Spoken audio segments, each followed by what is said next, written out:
মানুষ জীবনে হয়তো শুনেনও নাই, অনেকে হয়তো শুনছেন, আমল করা হয় না।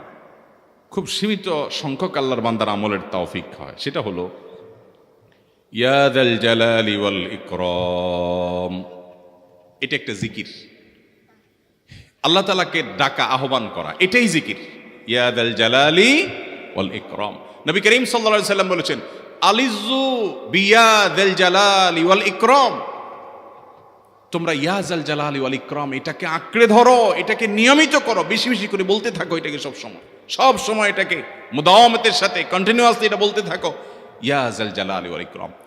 অনেক উলামায়ে কেরাম, মুহাদ্দিসিন ইকরাম ইয়া যাল জালালি ওয়াল ইকরাম কেন নবীজি এত বেশি বলতে বলেছেন, এটার মাধ্যমে আমাদের লাভটা কি, এর ব্যাখ্যা করতে গিয়ে বলেছেন ইয়া যাল জালাল মানে হলো হে মহান মহান বড়ত্বের অধিকারী, হে জালালের অধিকারী, হে জালাল।